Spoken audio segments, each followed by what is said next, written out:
belly bounce. Oh, what the heck? Oh, beautiful, the double grabs. And now this is... off off the top! Oh, he just got it! Oh my god, man. beautiful He auto just Lars. squeaked onto that platform. I cannot believe it. Yeah, and that's going to do it. A 2-0 for Lars, which means he'll be moving on to 1-0. Mad Cow going down to 0-1.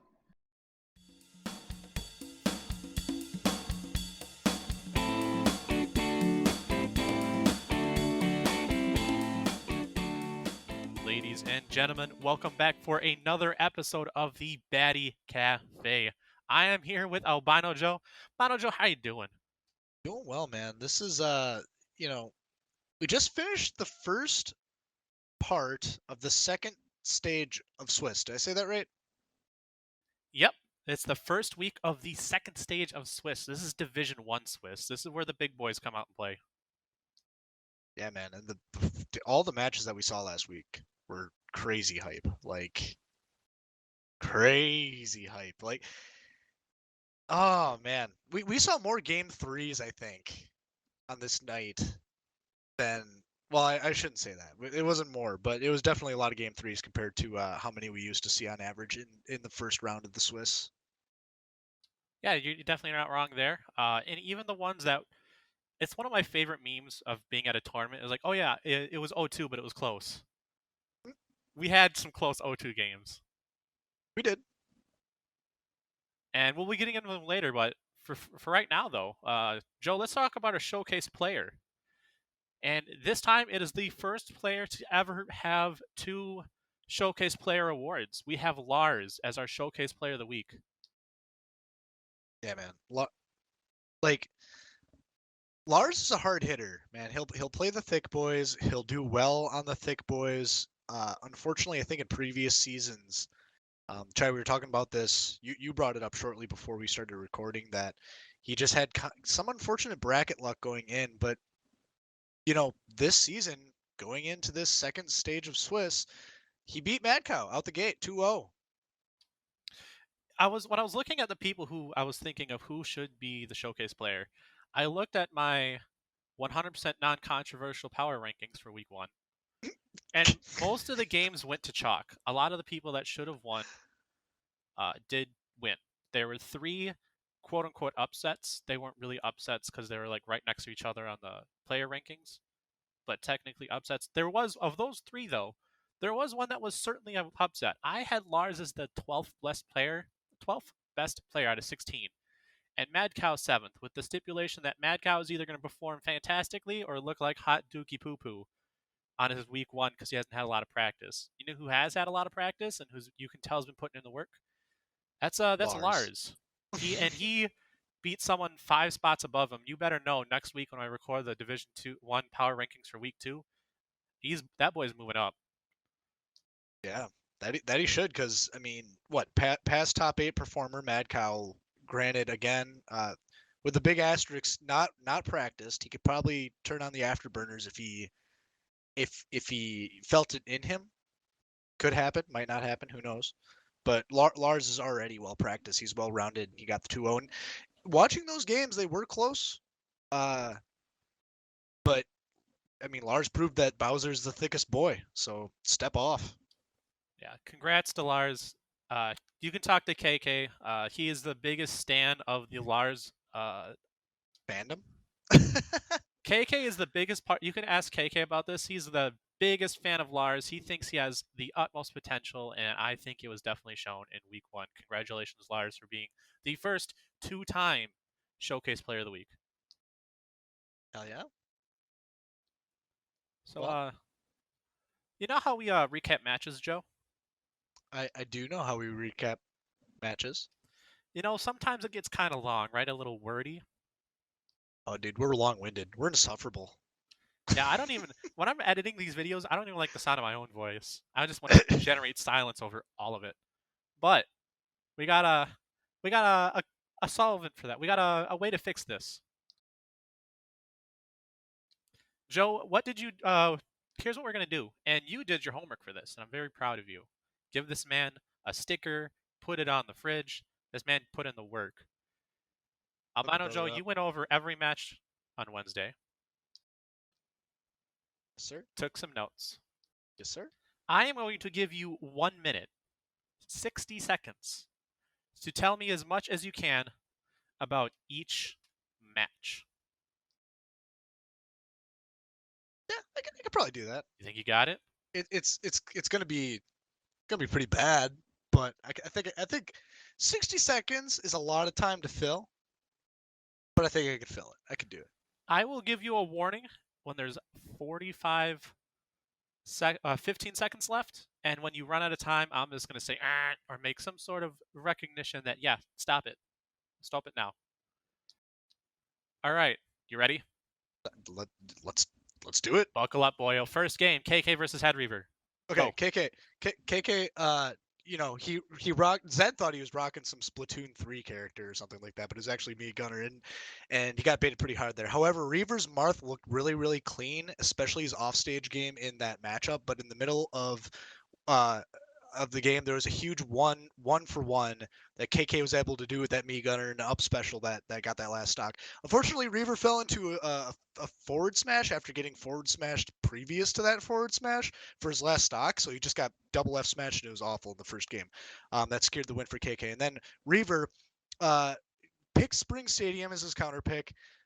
He played Diddy, squared up against KK's DK, and KK's DK is a freaking house, but Reaver did look. Spaghetti-O, 15 seconds. He looked competitive. He was able to do a lot of offstage stuff with Diddy Kong. His uppies did not SD himself, and the BM over the course of the game, it was kind of there. It looked like KK was trying to throw him on the ceiling, but KK got the win. He touched out the win.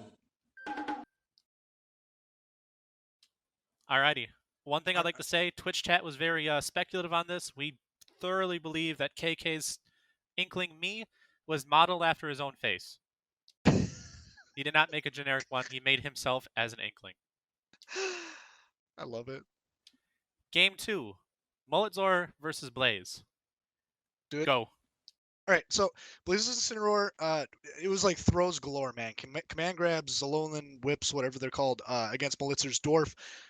Blaze got a JV2 in game 1. Star performance just looked really clean. There's gimps, there's throws, there's offstage plays, there's throws, there's Dwarf smashes out of Malitzor, and there were more throws. It was great. Then game 2, though Malitzor had he busted out the Sephiroth, which I had no clue he had. No one had any clue he had. Game 2 started and ended with Malitzor in an absolute control of the game. In the middle, Blaze seemed to kind of get the download, but it was too late, so Malitzor was able to secure the win in game 2. But Malitzor, then, game 3. Okay, game 3, though, Blaze had to pick. He had the pick. He picked Mementos. Malitzor had 2 brutal SDs / self gimps / whatever you want to call it. They were very anticlimactic, which gave Blaze an easy 3 stock to close out the win for himself in game 3. Made it with 3 seconds to spare. Easy. Good Easy. stuff. Good stuff. All right. Blaze, again, this is a man who has been is actively telling me that he needs to be a top 8 player. He knows he's a top 8 player. He's showing why he probably is a top 8 player. Next round, Duds versus Salvo. You ready? Do it. And go. Okay, so Salvo played Luigi, Duds played Falco, and they gentlemans to Spring Stadium in the first game. And the Luigi luck was there. There was a lot of misfires in that first game, but it wasn't enough to take down Season 1's champ. That was Duds. Duds really stayed out of any combos that Salvo was trying to line up, which gave him a clean-looking game, even though it was relatively close. Again, I think there was 3, maybe 4 misfires in that all came at the wrong time throughout the course of that match in game 1. But then game 2, Duds went with the PP, and Salvo went with the Lucas, the Boy Wonder. The game got to a 30% stock out of Salvo to a fresh stock of Duds, if I remember correctly, which almost was able to bring it back in his favor, but sadly Duds' PP was way too strong, and at the end of the day, Duds has big PP. And time, 5 seconds to go. You're getting efficient at this, Joey. All Albino right. Joe with the speed demon. All right. Going on to game 4. Moving on from Big PP to the host with I'm not going to say anything. Next game, Albino Joe versus AJS0. Ready? Sure. Go. I blacked out during the set. I don't know what to talk about. Just kidding. The butt clencher of a set was absolutely insane as bias casters were redeemed out of Zed, who rooted for me, KK, who rooted for AJS. Game 1 went down as a match of projectiles as Toon Link versus Palutena duked it out, and a hell of a fucking falling up air out of AJS 0 hit on frame 2,499. AJS was able to take game 1, but then game 2 was a clown fiesta on Spring Stadium where the final stock was taken by a well-placed up smash after a ceiling bonk that Albino Joe set up. Game 3, an absolute sweatfest, had AJS switch to Lucina. The first stocks were taken at the same time, pretty much. His percentages stayed incredibly close throughout, but the last stock was the same story throughout the game, where Albino Joe was able to do up airs and get kills off the top. Kills off the top, because Albino Joe is the best player in this fucking league, and you better believe it. I'll take your word for it. That's the kind of energy you need if you want to be the best player in the league. Confidence, man. Confidence. All right. Next game. Candy Jack versus Ooga Booga. Ready. Go. Okay, so I don't know much about BMing in this game other than the teabag that you see on online play. But Candy, who's known to play Link, played the young version of Link, and I don't know what his character pool's like with that. So I'm assuming young Link is just like you're getting beat by a baby. But meanwhile, Ooga has always busted out BM, and everything Steve does just looks like BM. So that was kind of in my mind, the story of the game. But either way, Candy was really able to keep pressure on Ooga Booga's Steve as he was able to get the JV2 in game 1. In game 2, Ooga got a little bit more serious as he brought in the K Rule to Spring Stadium. Which turns out to be the meme match that we all know and love. Unfortunately, the Croc had the same fate as he was repeatedly bounced off the top by Candy's young Link for the first stock. At the time. Oh, I'll leave the 15 seconds on the clock. I think that's all I got on that one. All right. Let it be known for the record, having played against Candy a bunch, he's pretty good at all of the Links. Obviously, his adult Link stands head to toe above the rest of them, but I do also believe his young Link is pretty decent. It might just be like a proof of concept to see if he can use it against other players. All right, let's get to our showcase players match. Let's talk about Mad Cow 457 versus Lars. Ready? Yep. Go. All right, so Thick Boy Slugfest was the name of the game. I mean, K. Rool and Bowser are two of the heaviest, well, I think the two heaviest, there might be a third one in there too, of the characters in the whole entire Smash cast. Lars' Bowser versus Mad Cow's K. Rool. Bowser's command grabs really helped solidify the win by securing the last two stocks at 100+% on Mad Cow's K. Rool. That helped in game 1 a lot. Mad Cow then picked Mementos, where the story stayed the same in terms of the characters. Thick Boys, Big Fists, Slugfests, percentages may have had large discrepancies over the course of that match in game 2 specifically, but at the end of the day, they're heavies, and heavies are heavies, where 10% looks the same as 100%. So Lars's Bowser really still was able to clutch out the win. All right, come on. And the command grabs were the name of the game. I think he got 3 kills off the top with those command grabs over the course of the whole entire series. And time. 3 seconds left. Let's see if we can beat that personal best of 5 seconds. There's a little tidbit about this match we'll get back to in a later segment, but just know that Albino Joe, sometimes you're not the best at taking bets. Who would have thought? All right. Our next matchup, it featured the #1 ranked player in Baddy Smash in his first time on a regular singles match. Joe, you ready? Do it. And begin. All right. So this game was incredibly fast.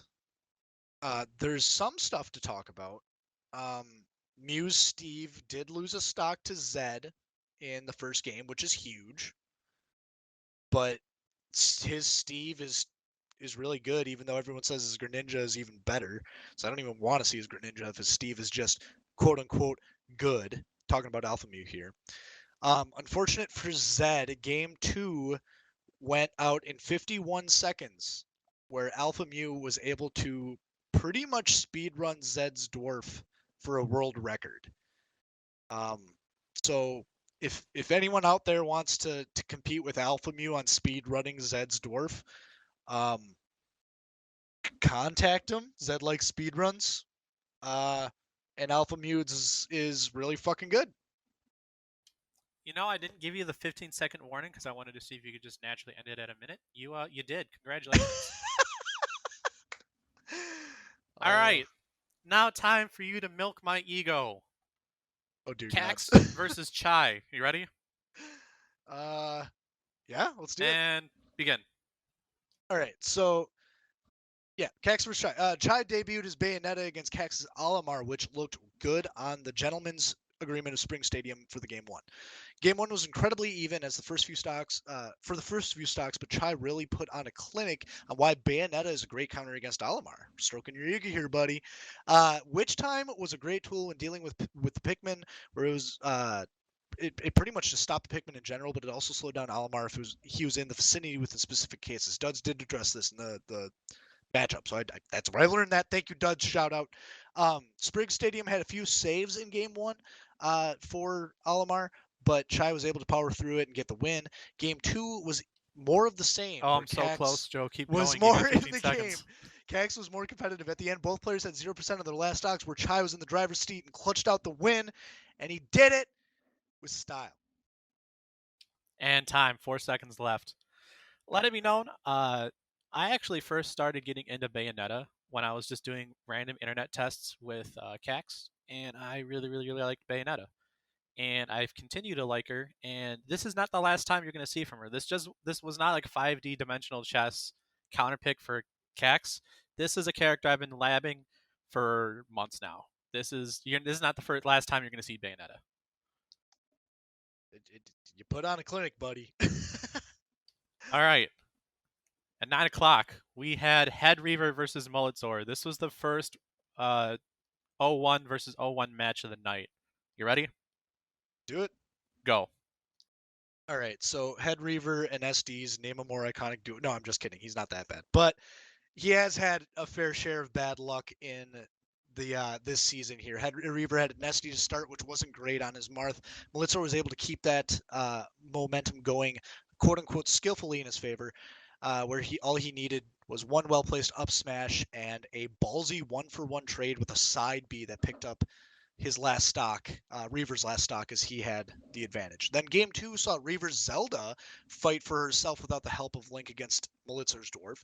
Although this game was close, Reaver was able to get a very sick Gimp on the last stock on the edge of Kalos, getting the JV2. Going into game three, Reaver switched from third time for the third time to his DK. So he switched 3 times over the course of the series, even though he won game two. Mulitzor had a good game, but Reaver really is to blame since he loves to change characters when he's winning for some reason. F in chat. Time. Zelda was great, my dude. All right. Reaver.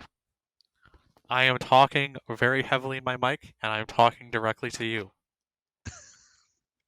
I read this book recently. It has changed my mind, and it's made me swap focus on strictly 2 characters.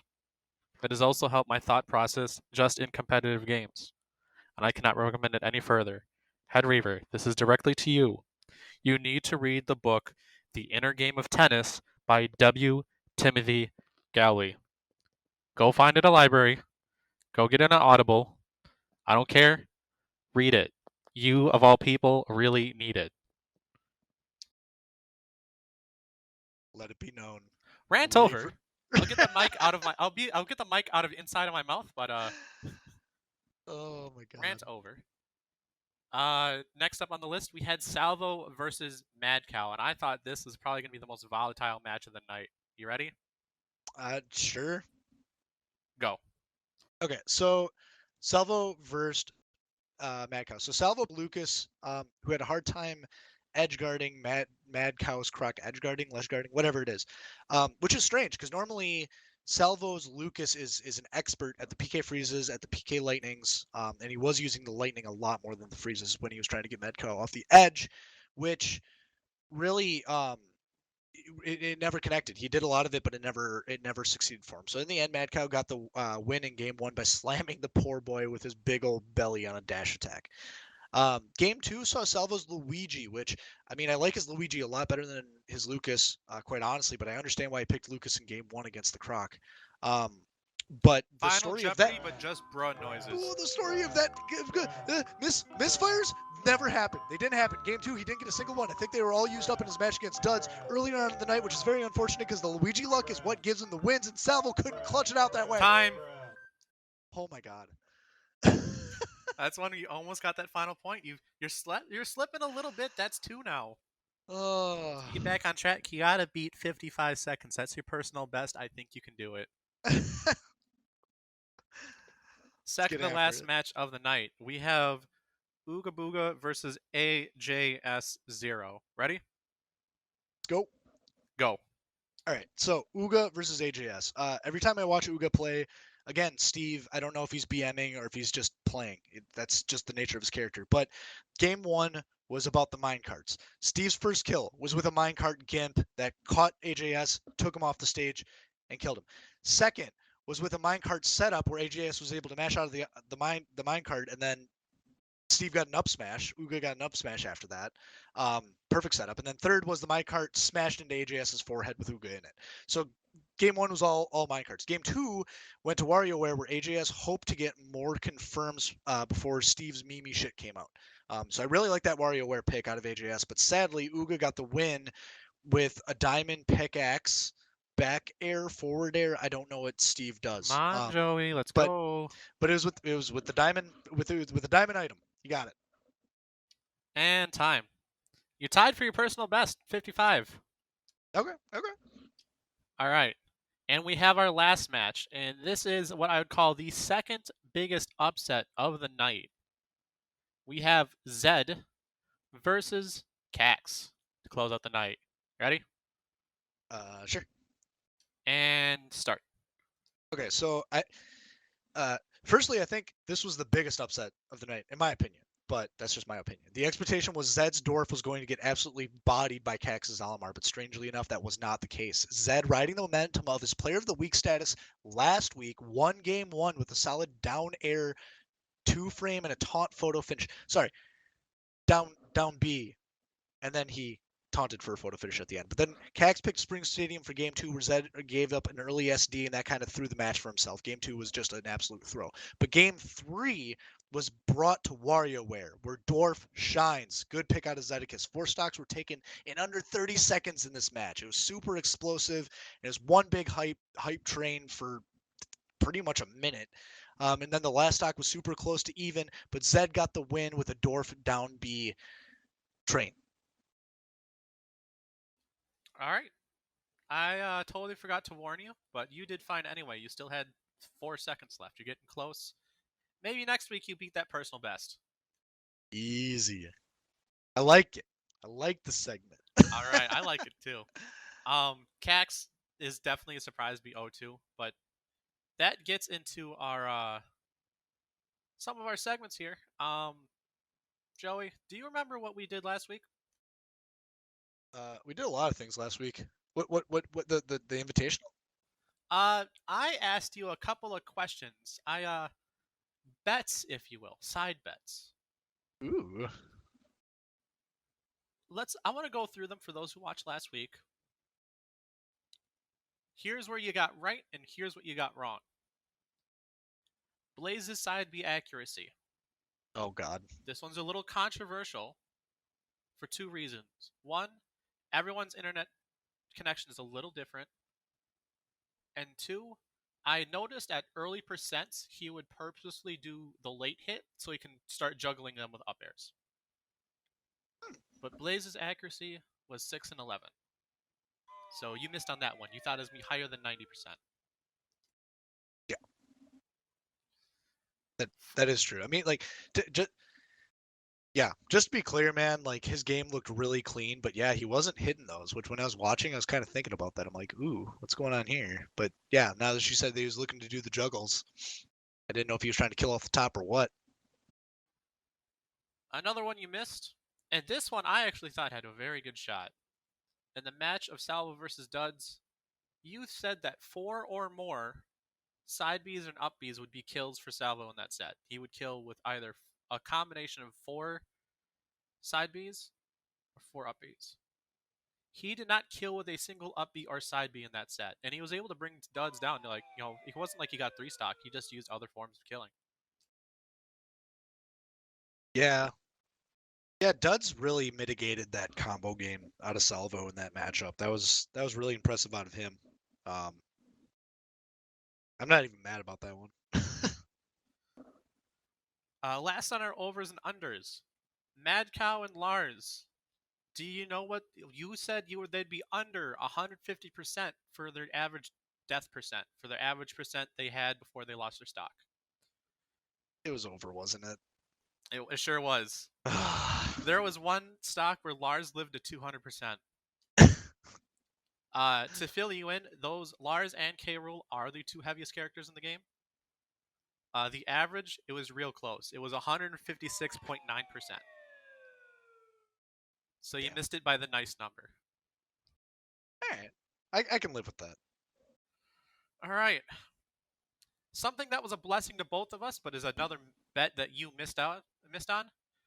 AJS did not take his time to moonlight as a mukbang ASMR artist. He gave a blessing to our ears that week. Thank you, I mean, AJS. It was game time, dude. He had to focus on his games. Like, this is selfish, whatever you want to call it. But holy shit, that game I was playing against him was sweaty as fuck. He's more practiced than I thought he was. Yeah, I mean, a lot of these games are sweaty, whether or not you 2-0'd. I was sweating so hard against Cax in game 2, and something I do that some of the other players in our Discord said they do is they'll watch their games after they're done, like after the night's out, and be like, holy crap, I did so many things wrong. I definitely had that moment, and I knew it was a sweaty game. Baddy Smash at its peak. Another one we missed, and this one hurts me the most. But I went through the tape, and I might be wrong. I might have missed something. But I'm fairly certain that we have not seen Head Reaver play Zelda on this season yet. You did not think Head Reaver was going to bring out a character we haven't seen on stream this season yet. We saw it last season, but I don't think we've seen it this season. So tentatively, I'm going to call this a miss. Okay, I can live with that. However, the bet you hit on was the most wholesome bet. My cynical self really, really, really doubted the bottom 4 in our league compared to the top 4. I thought that we would have 5 3-stock games. 5 games where someone got 3-stocked. Guess how many games people got 3-stocked, Joey? 1? Albino Joe, I can tell you, and I reviewed this twice, there was not a single 3-stock. Really? It doesn't matter if your name is Alpha Mew, it doesn't matter if your name's Candy, it doesn't mean if your name's Duds. There were, like, JVs. There was somewhere it very well could have been a 3-stock. But the one we thought it was the most, I just looked back at it, Zed versus Alpha Mew, neither was a 3-stock. We got 2 Ganon up smashes. Wait. Chai. I think there was one, actually. Really? Yeah, hang on. I have to go to the VOD to review this. So I'm pretty sure Game 3 of Malitzor versus Blaze was a 3-stock. All right, let's go back. I'm going back right now. So it's the 4th VOD from the most recent. And if you go to... Get the timestamps here. 2740. Or no, 27. Go to like 2730. Yeah, 2720. 2720. Well, I'll be damned. All right, there was one. However, you still won that bet. Also, this is why I have him on the show. Very Hell often yeah. is Joe right about something. All the time he's right about something. Excuse me? All the time. You did win the bet, though. There was only one 3-stock, and it was not out of any of the players I expected it from. That's kind of why Blaze is really good. Yeah, dude. And to be fair, in that matchup, like fucking Malitzor had some brutal SDs, which Dorf has those, but still, 3 stocks are respectable. Yeah, I can imagine SDing with Sephiroth is also pretty harsh too. But yeah, that was the one. That was the wholesome bet that you got right. You firmly believe that the competition in this league, there wasn't that much of a difference. That the worst players could at least take stocks off the top players. Even Zed against Alpha Mew, man, we saw that. Even Zed against Alpha. That was my number one. I said in Twitch chat I was banking on Alpha bodying Zed, and it was not much of a bodying. It was a bodying, but it wasn't a traditional 3-stock bodying. No, man, it wasn't brutal. It wasn't hard to watch. I mean, I guess game 2 was kind of hard to watch. It went really fast, but it could have been harder to watch. All right, so those were the bets we had last week. For now, though, we're not gonna bet around this time. Maybe next time. But I just wanted to have some hot takes from you, Joe. Sure. I'm gonna fire back. I'm gonna say what mine are, but I want to start with you on these. Yeah. It was talked about in the Baddy Smash Discord, but the people who went 0-2 are all pretty good. However, they are 0-2. Do you have Reaver, Cax, Salvo, or AJS0 getting more than one win this season in the Division 1 Swiss? Ooh. They all play each other to start, so 2 of them are at least going to get 1 win. Do you see any of them getting 2 wins? Any of them getting 2 wins? Shit. I would say. Oh man, this is tough. So like Reaver is someone who I put in high regard. I think he's I've always thought he's very talented at the game. I still think he's very talented at the game. I think he is his own worst enemy at the game, and last week, in my opinion, he's shown he has not learned that he is his own worst enemy. So I really don't know what to think about him, like in this position right now. Because if he'd play someone like Cax, I think Cax got it. If I had to pick one person, if I had to, it'd be Cax. But a really close second that would edge him out after playing AJS, man, I think a lot highly of his gameplay now, compared to what I was thinking going into the week. That's a Cax with a close second to AJS. Honorable mention. Enough to bring it up. If I have to bring up one person, I'd still would bring up AJS on the side. Head Reaver is my doubles partner, and I got to root for him. I have to. It's almost like it's written in contract. I have a very dark premonition that he's going to lose to Salvo 2-0. The only player I have in this group maybe getting 2 wins is Cax. I think Cax was really shaken. He was half mad, half joking with me when I picked Bayo against him because he knows it's Alamar's absolute worst matchup in the game. Yikes. We're making it up by playing DBZF later this weekend, but I know Cax has the skill to get to 2 wins. I don't think he's going to make it to top 8. I know AGS is really good. I can see him. I don't see him beating Cax, though. Head Reaver or Salvo, we'll see who they get paired in the 1-2 matchup. But the only one I can see winning 2 games from here on out, I'd say Cax is my bet. You know, just to throw it out there too, honorable mention to Salvo because he can also do the 2-2 run out, but he's that dice roll guy and he's crapped out several times now. I mean, granted he played Duds in the first round, who is a house of a player, but the Mad Cow matchup, I thought Salvo had a good chance in that, and he kind of showed it. It was almost like a character issue.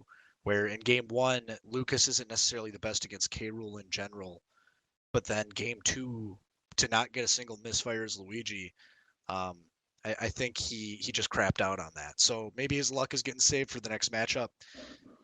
We could still see him in the end.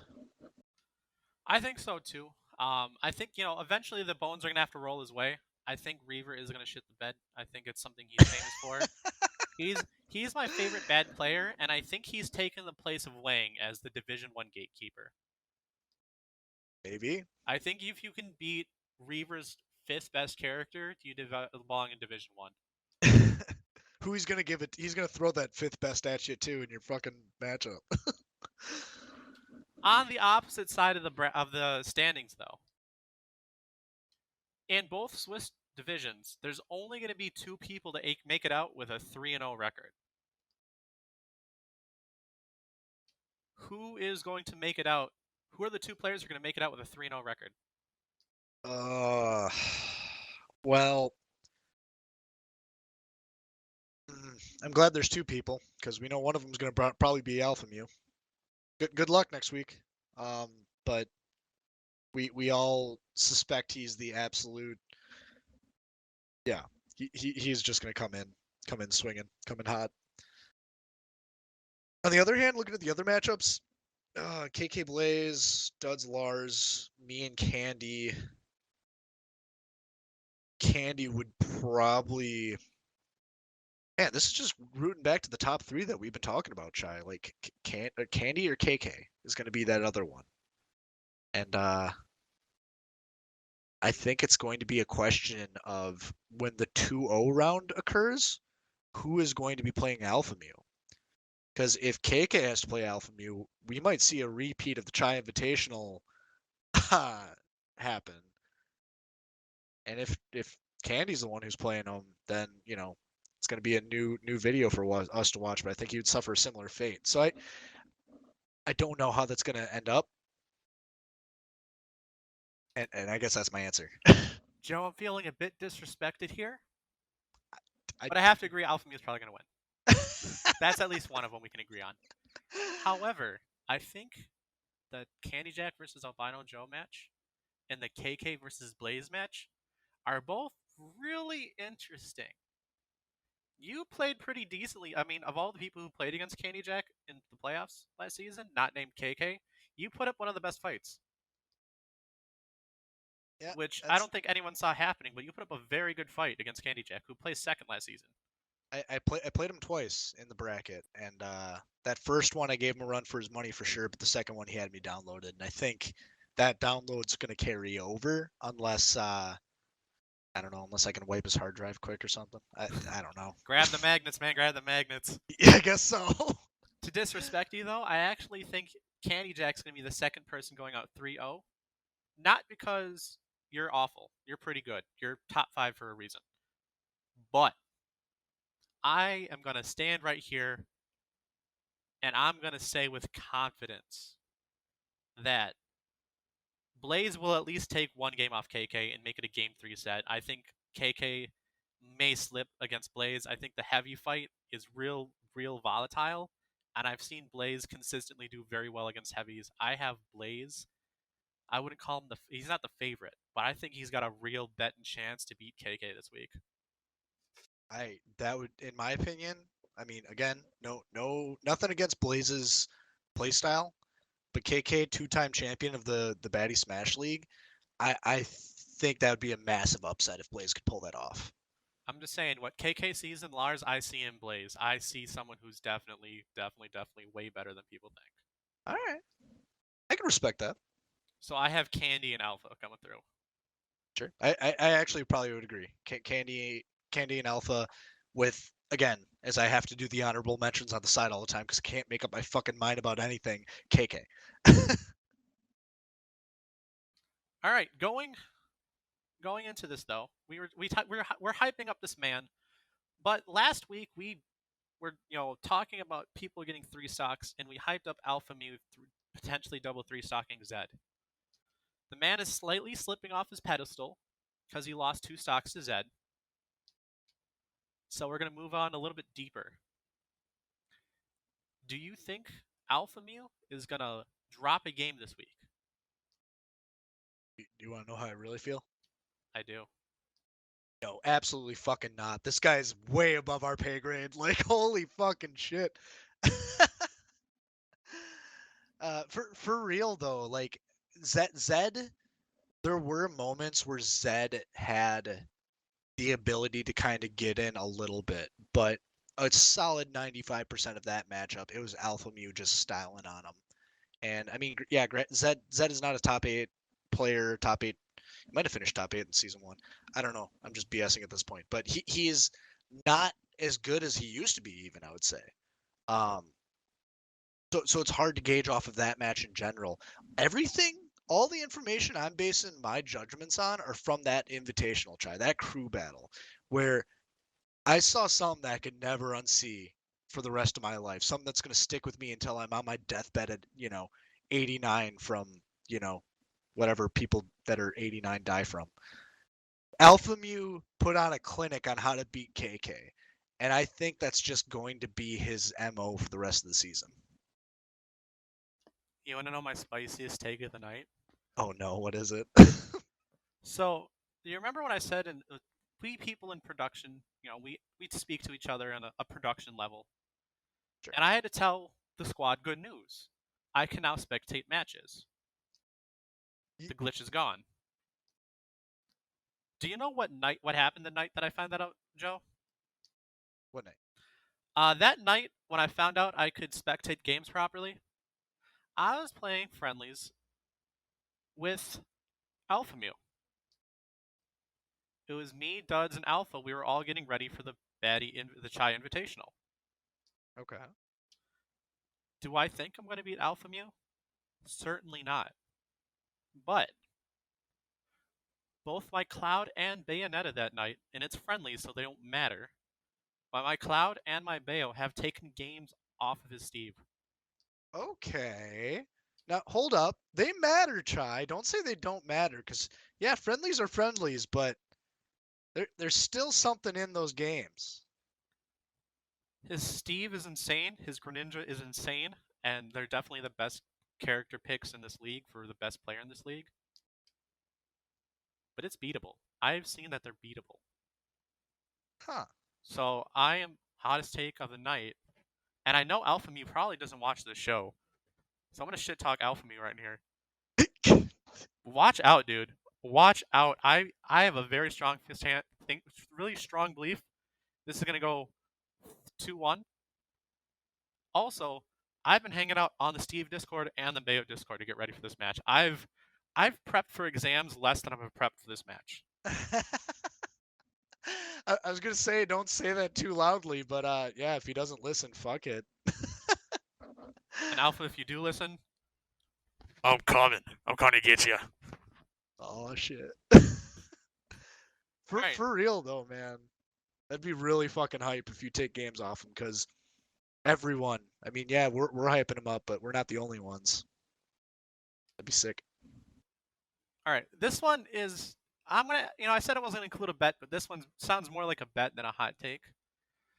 Over or under, Joe? You were playing against Candy Jack. Both of your characters are huge fans of the B button. Will the B button be pressed more than 125 times in the set between you and Candy Jack? And I will keep count.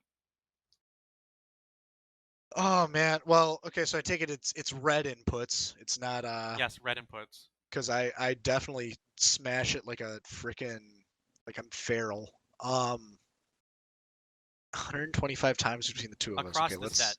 Okay, let's see here. 125 times. Let's assume this goes to game 2. Okay, so that's 62 and a half times per game. 62 by each character. Okay, so that's 31 times per person. I do at least like 10 exploding flames per match. I recover probably about 10 times per match. Damn, that's a really good number. I'm gonna say over. You're gonna say over 125? I'm gonna say over. Yep. If it goes to game 3, that's easy. If it stays on game 2, it's a maybe. All right. I'm gonna, as I said, I'm gonna count. I will count twice to make sure I don't mess up too. All right, we'll be getting back to the second half of the show, but first, a message from our sponsors.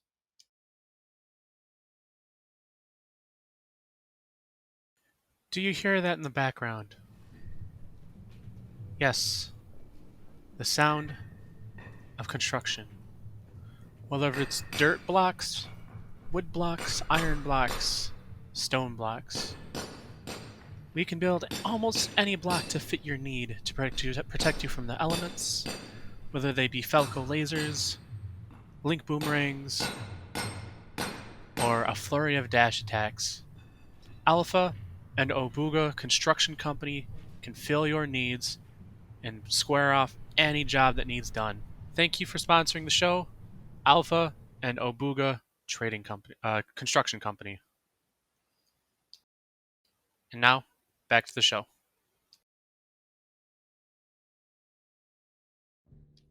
Albino Joe, Yes, sir. do you hear that faint whistling in the background? I don't. I can't hear it. Heavy bass drum? It might. Am I? No, I can't hear it. It sounds a little western. It sounds Oh. like the next segment that's coming up. Oh no. It sounds like the good of the bad and the baddie. Oh.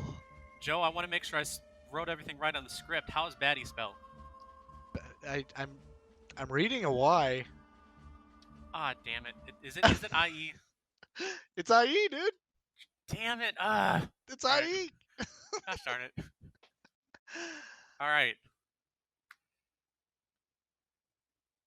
The good. Normally, like a lot of times, if you talk to some of our players, especially our higher level players who do a lot of tournaments, some of the stages they don't like. Some of the stages they don't like are even legal stages. So some of the more hated stages are WarioWare, they're Lilac Cruise, Mementos, a lot of the real goofy ones, right? Yeah. However, of all different skill levels, of all different players I've talked to, do you want to know what new stage is incredibly popular right now? Dude, easy question, man. It's at Spring Stadium. Hell yeah. Spring Stadium has been this past Wednesday. Spring Stadium was the most chosen stage out of any stage. If you told me it was half of the stage selections, like as counter picks, and there was 2 or 3 gentlemen's to it, I think too, like I would believe you. It's insane. 9 out of 27 stage picks were on Spring Stadium. Oh my god. Okay, so almost half. Yeah, 33, 1/3. 1/3 of all picks. Damn. On the same stage. That is wacky. And it wasn't like a bad counter pick too. Like it was it was a neutral counter pick or a neutral gentleman.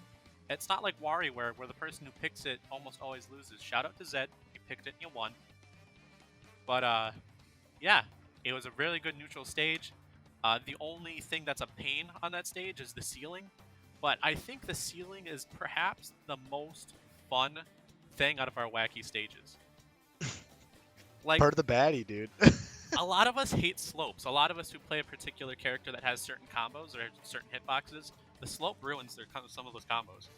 However, with the ceiling, you have 2 options. You can tech and have a good recovery, or, and I tried to do it in my match against Cax, you can combo off of them going off the top. Yeah, You're ready.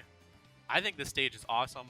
I hope it stays for all following seasons. I'm 100% about Spring Stadium, and I'm glad so many people love it. Hell yeah. Now let's go to the bad. I want your word on this too, because you are part of, if I recall correctly, you are part of our streaming team. Not this season necessarily, but I have been part of the stream. So you know the struggle. The struggle of OBS being a big pain in the wiener, and ISPs ganging up and bottling up streams. Like, you see it in regular Smash games too. Like some people will just have like a shit ISP and they'll just be laggy occasionally, or you're playing at like a high traffic time or something like that. Some of the matches sometimes like earlier in the night are worse than the ones that are like later on or something like that. And OBS is not necessarily always a friendly software, especially if you get updates. Yeah, all sorts of challenging things to overcome in that regard. But shout out to AGS for figuring it out and pulling through, man. Yeah, just again a shout out to our production staff. That had to have been a big pain in the ass, and you guys pulled out really well. Hell yeah. Albino Joe, are you ready for the baddie? Am I? I'll be honest, until this morning, I wasn't ready for this either. So something that's really cool about our league is that for some unknown reason, we are featured heavily on Yeet Smash.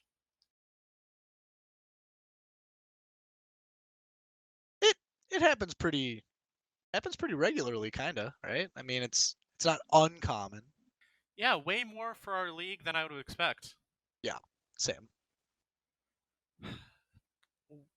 What's wild though is we were featured on Yeet Smash recently. A video that came out this morning. You know what the video title was? I'm looking at it right now, Chai. It's Funniest Fails in Smash Ultimate number 16. In this match, which was brilliantly commentated by yourself and Zed, was again with Ooga Booga versus Tuna Sub in the Division 2 Swiss. And they played Donald Trump versus Joe Biden. Oh. And it ended with Ooga Booga having a very unfortunate SD. You know what's wild about that? Tell me. If you look at the comments in this video, this is the most popular a Baddy Smash clip has ever been. A good 1 out of every 5 comments is talking about this match. People wanting the Mii's, people talking about Joe Biden and Donald Trump still fighting. There's political commentary. There's so many comments.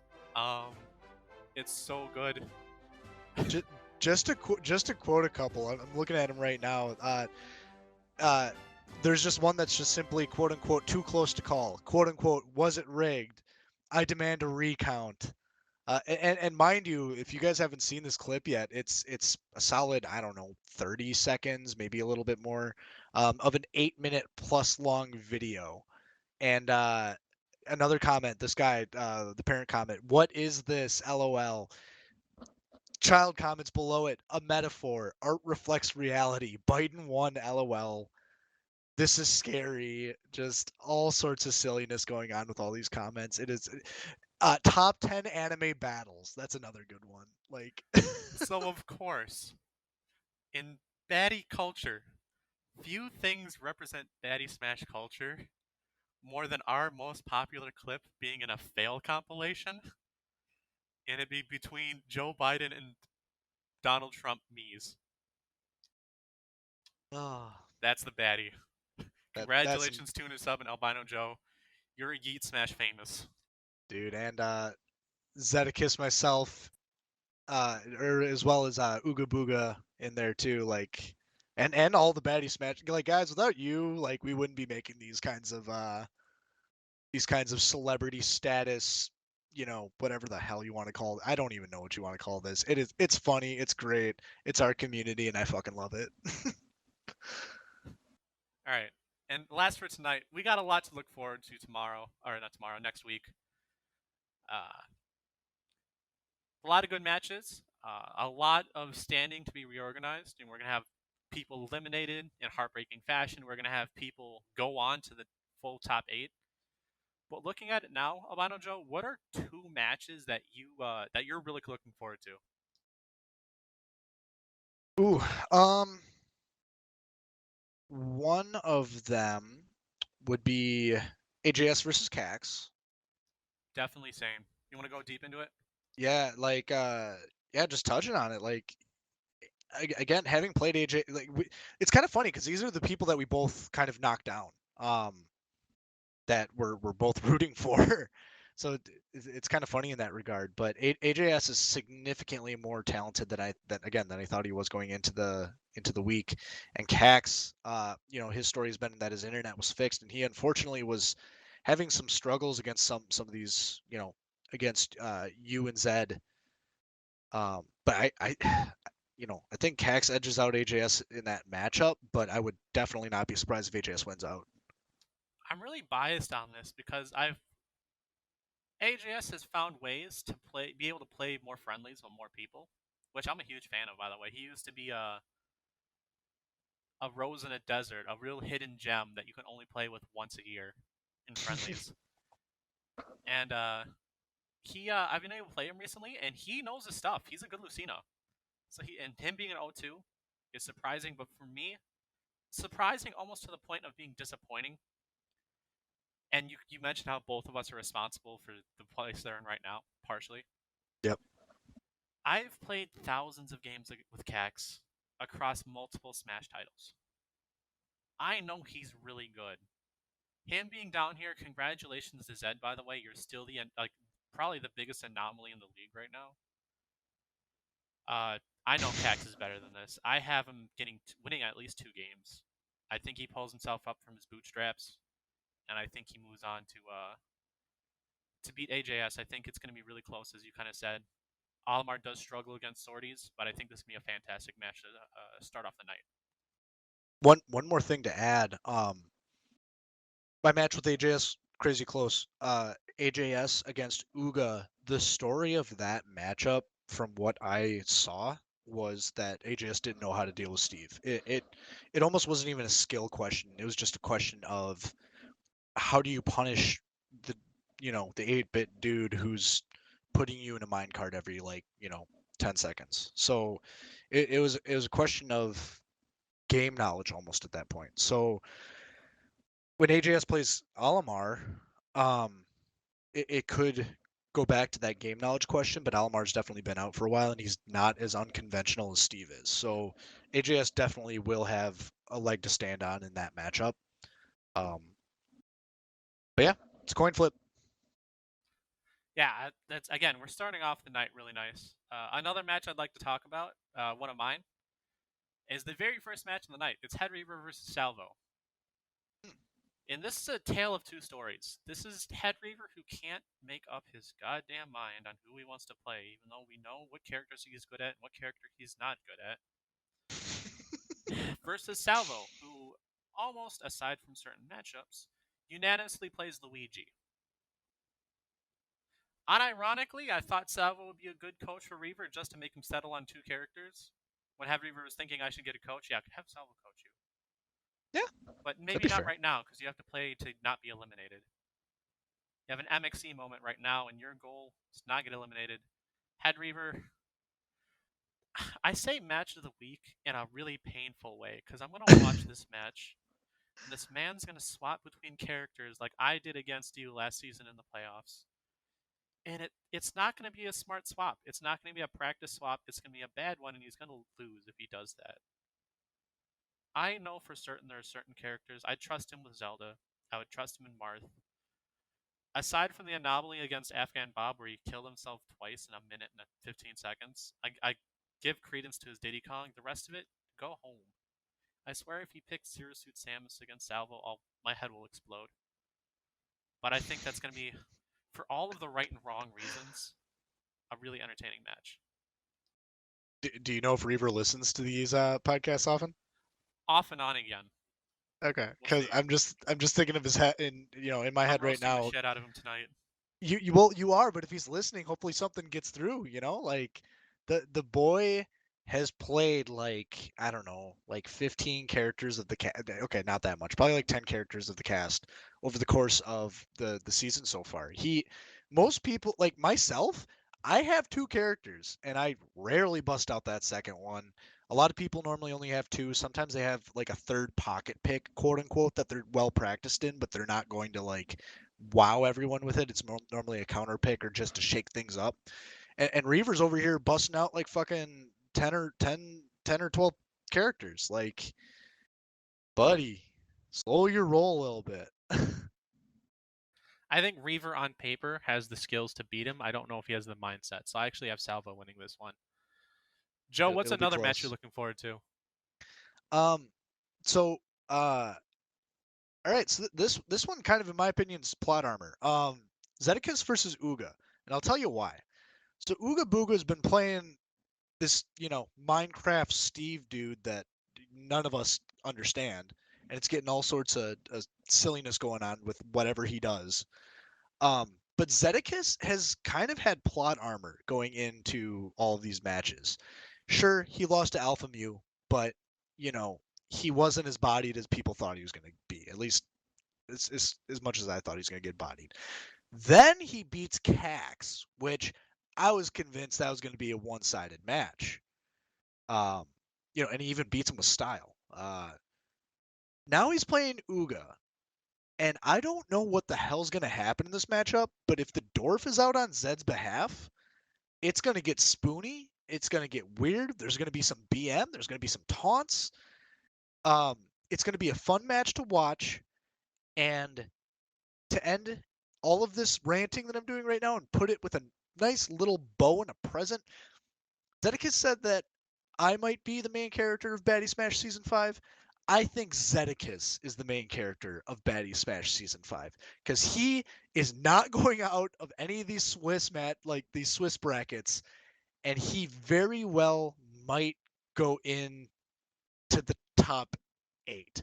And I'm thinking about what I'm saying as I say it, but that just tells me his storyline is so strong that it's possible. It's possible. It's a match worth watching. Ibano, Joe, do you watch anime at all? Yes, occasionally. Have you watched My Hero Academia? No. I need to watch that one. For the real homies out there listening who've watched the show, I know Blaze that you at least have. Zed is like the season 1 Deku of the league right now in this season. No spoilers though. All right, no spoilers, but there's a reason why. Just know it's one of those stories where no one thinks you're supposed to be there, but you're there. Well, that is Zed, and I'm excited to watch that. Even the matches that you brought up, and then also that AJS and Cax one, man. Like all of those are gonna be really fun. Ooga Booga and Zed for me is a real interesting as well. Mainly because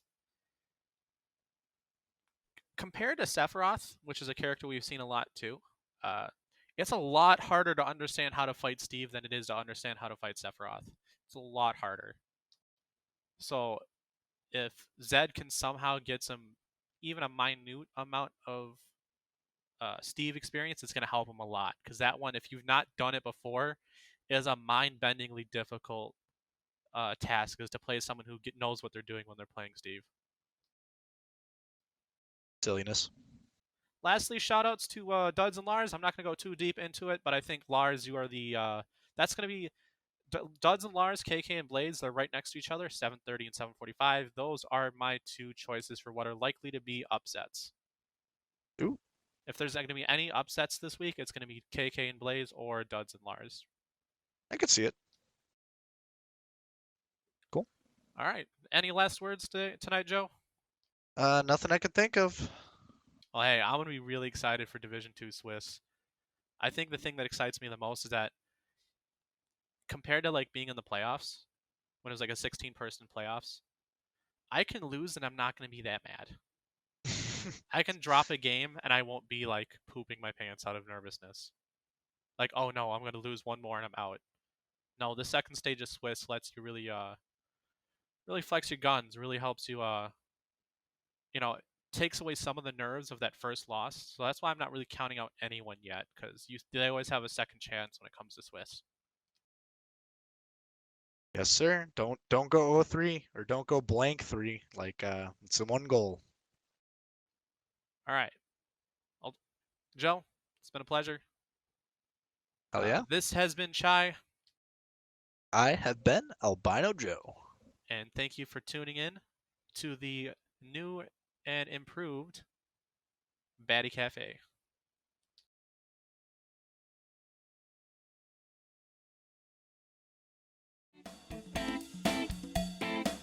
All right, ladies and gentlemen, thank you for tuning in to the Baddy Cafe. The intro and outro music was produced by Headreaver, and this is a Baddy Smash production.